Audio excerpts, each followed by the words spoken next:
Empty cat food cans and plastic wrappers. For 20 years, there's been a group dedicated to keeping the communities of Sherman Heights, Grant Hill, Stockton, and Logan Heights clean.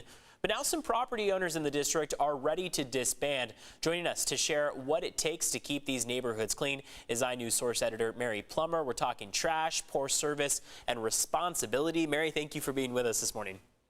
Good morning. Thanks for having me. So the Central Commercial Maintenance Assessment District, kind of something to wrap your head around. What exactly does it do for viewers who are wondering, and why are those residents upset?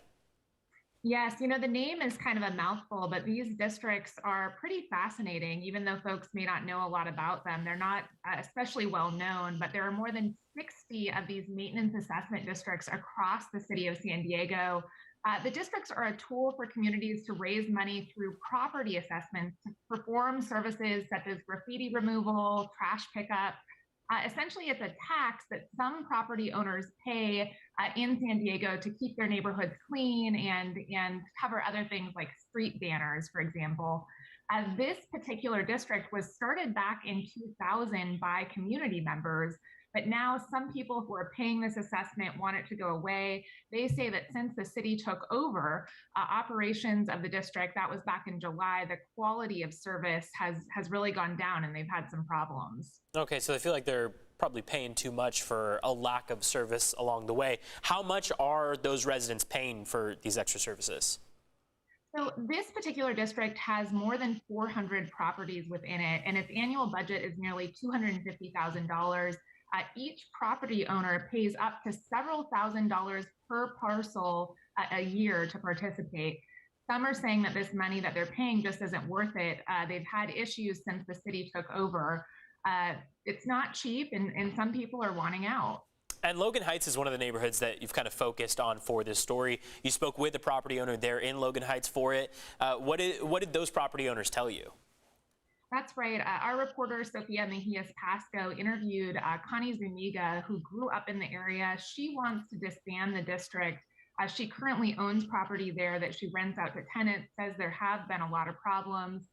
We spoke with her about what she thinks will happen in the event that this district does end up going away. And I think we've got a little cut from that interview. It's going to be dirty. I will take care of my street here. I'll talk to all the people and say, I already told my tenants, you get out there with a broom and sweep the sidewalk. I don't want to see trash, pull weeds. We'll keep the street clean. Initially, some of the businesses said, hey, we don't want to pay an assessment. We can hire somebody to go out there and sweep every day. So those people in the neighborhood are basically saying that they're going to work on this themselves, right? They want to get rid of this plan overall and I guess be able to clean it themselves.